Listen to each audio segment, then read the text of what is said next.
Listening Post's Marcela Pizarro now on the role the media is playing in Brazil's political crisis.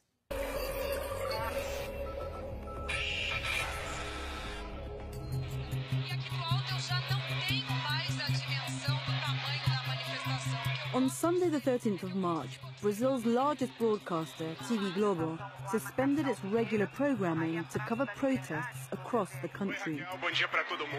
The media had spent a lot of airtime in the run-up, urging people to take to the streets to demand the impeachment of President Dilma Rousseff. Rousseff isn't under investigation herself.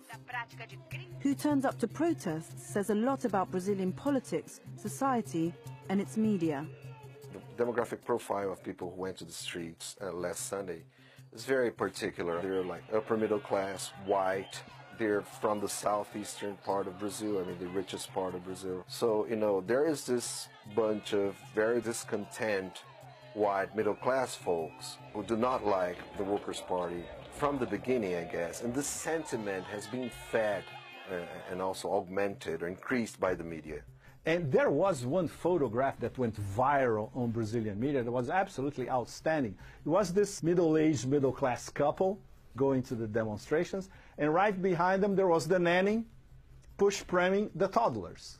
And that's it. You know, you can protest, you can drink. There are a lot of people drinking champagne at this huge... it was a bit of a demonstration carnival, but she has to go there to take care of the toddlers, even in the middle of the demonstration. So this, in a nutshell, is the portrait of Brazilian society. If you don't understand that, you don't understand nothing that's going on at the moment. Brazil is a country of 200 million. Its deep social divides have been at the heart of national politics. For over a decade, the left-wing Workers' Party, led by former President Lula da Silva, oversaw a period of significant economic and social change. The media system, however, remained remarkably untouched. 5 families, amongst the richest in Brazil, control 70% of the mainstream media. Grupo Globo, owned by the Marinhos, runs the TV Globo network. The Cevita family owns Grupo Abril. That publishes Brazil's most read news weekly, Veja. Grupo Folha is owned by the Frias family. The Sards own Grupo Bandeirantes, and the Macedos own Grupo Records. All 5 families have been part of the Brazilian establishment, the ruling class, for decades. Neither Lula nor Rousseff pushed for diversity of ownership in the media landscape. The big media houses have remained unmoved. There is a sense that a lot of the media owners have not been capable of living with change, as if they feel too threatened with everything that's happening. Any type of ideology which can be perceived as being more progressive is instantly put down, instantly criticized. What the current political crisis does is intensify people's emotions. The country splits into 2 very clear groups and the debate becomes insane. This is a very serious problem. The traditional media has started to become a target of the current animosity. Even if you can identify a particular political leaning in one news outlet or another, the other side's viewpoint will never be omitted. This would never happen as it does on social media, because the press is committed to listening to all sides. Corruption is not a new story in Brazil. However, no investigation has been as big as Operation Car Wash. At the center of the scandal is the oil behemoth Petrobras. Its executives are accused of taking bribes and making illicit political donations. President Rousseff was head of the corporation between 2003 and 2010.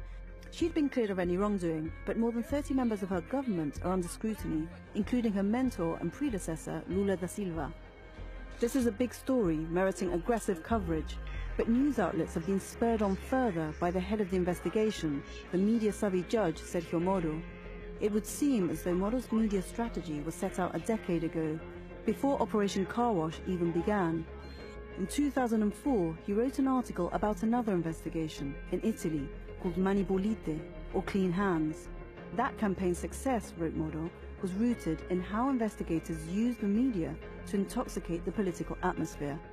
In that particular piece, his idea is that the media has to be used, right, or has to work together with the judiciary against the government, to discredit the government, So that would be the only way to actually get hold of the corrupt politicians and put them in jail. These investigations are supposedly secret, you know, but they are always leaked, and the media actually accuse many people beforehand, before the investigation is concluded. So these people have their reputations thrown into the garbage. They're tried by the public opinion way before, you know, they have an actual trial. Por que há os vazamentos? Eu acho que é... Why are there so many leaks? Well, this is a typically Brazilian way of conducting these things. There is always a back door, a leak. What we do is to produce coverage that is the most accurate, in the sense that we don't prejudge. There is an opinion section in the newspaper that's reserved to showing the newspaper's views, but to us, who work with journalistic coverage, we limit our reporting to the facts. Nos limitamos aos fatos. Not everyone agrees with that assessment. Over the past 2 years, the news magazines Veja and Época have been criticized for their thinly sourced reporting on this story.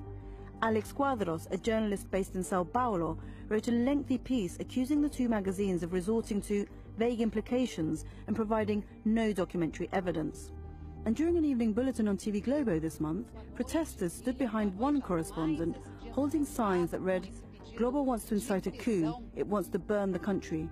What people have become more conscious about is the ways in which sectors of the media are trying to make political advantage of this issue and thus force an impeachment, force a type of soft coup now through the justice system. It's very shoddy journalism because there's no proof, it's just innuendo. For the developing world, this is one of the most important stories of the past few years and for the foreseeable future, because it's a corruption war, it's a political economic crisis mixed with an information war at the same time. So everybody has to pay attention.